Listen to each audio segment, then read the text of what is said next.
வணக்கம். பிஆர்டி தங்கம் வலைதள செய்தி சேனலின் செய்தியாளர் ஈஸ்வரன். திராவிட முன்னேற்றக் கழகத்தின் சார்பில் ராணிப்பேட்டை மாவட்டம் சோளிங்கர் இளைஞரணி சார்பாக திராவிட மாடல் அரசின் 4 ஆண்டுகால சாதனை விளக்க கூட்டம் சோளிங்கர் பஸ் நிலையம் அருகில் தெருமுனை கூட்டம் நடைபெற்றது. இக்கூட்டத்தை தலைமையேற்றி நடத்தியவர் எம். கோபி அவர்கள். வரவேற்புரை ஜி. சரத்பாபு அவர்கள். முன்னிலை வகுத்தவர்கள் ஏ.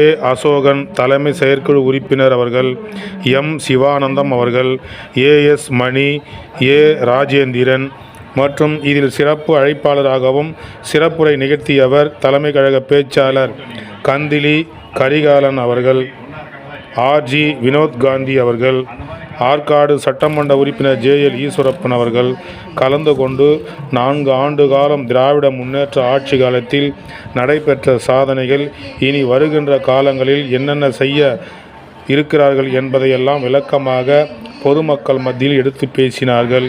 இறுதியாக நன்றி உரை வழங்கியவர் பி.என்.கே. சுந்தரராஜன் அவர்கள் நன்றியுரை வழங்கினார். அதைத் தொடர்ந்து சோளிங்கர் பேருந்து நிலையம் அருகில், அதைத் தொடர்ந்து பாராஞ்சி பேருந்து நிலையம் அருகில், அதைத் தொடர்ந்து சாலை போன்ற இடங்களில் 4 ஆண்டுகால திராவிட முன்னேற்ற கழக ஆட்சி காலத்தில் என்னென்ன சாதனைகள் எல்லாம் மக்களுக்கு செய்தார்கள், இனி 2026ஆம் ஆண்டு நடைபெறவுள்ள சட்டசபை தேர்தலில் மீண்டும் திராவிட முன்னேற்ற கழகம் தலைமையிலான ஆட்சி அமைந்து இன்னும் விடுபட்ட சாதனைகளை எல்லாம் பொதுமக்களை தேடி சென்று செய்வோம் என்று சிறப்பு பேச்சாளர்களும் சிறப்பு அழைப்பாளர்களும் இதில் கலந்து கொண்டு